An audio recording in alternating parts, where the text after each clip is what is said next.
À 11 000 km de Washington, la famille Radjabou a suivi l'événement en direct. Nous sommes très contents de voir qu'il y a un accord qui est signé aujourd'hui pour amener la paix à l'est de la République démocratique du Congo et en RDC en général. On ne veut plus qu'après cette signature, qu'il y ait encore, n'est-ce pas, l'insécurité, qu'il y ait encore la guerre ou les tueries. Si la diplomatie internationale salue ce pas en avant qualifié d'historique, en République démocratique du Congo, certains membres de la société civile estiment qu'il y a encore des zones d'ombre concernant les engagements pris par le gouvernement congolais. Ils exigent plus de transparence.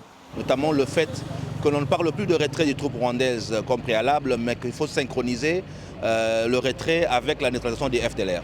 Le fait que l'on ne mette pas l'accent sur la justice, les crimes de guerre commis et que l'on donne une prime à la gâchette au Rwanda. Et puis enfin, le fait que dans 90 jours, sera mis un autre cadre économique où on parlera des engagements miniers, alors que le Congo, à ce jour, n'a pas eu de débat interne sur ce type d'engagement. Premier producteur mondial de cobalt, la RDC détient aussi au moins 60% des réserves mondiales de coltan, minerai stratégique pour l'industrie électronique. Côté rwandais, même prudence. Habitants et sociétés civiles veulent croire à une avancée, mais veulent croire avant tout au respect de cet accord, les tentatives du passé ayant toutes échoué.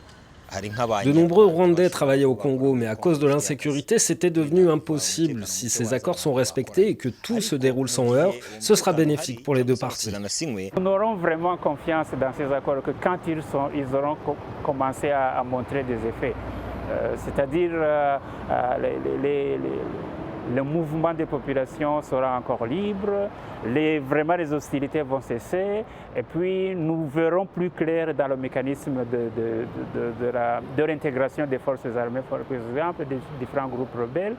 Si des engagements de paix ont été pris avec cet accord de Washington, la réalité des faits, elle, demeure incertaine.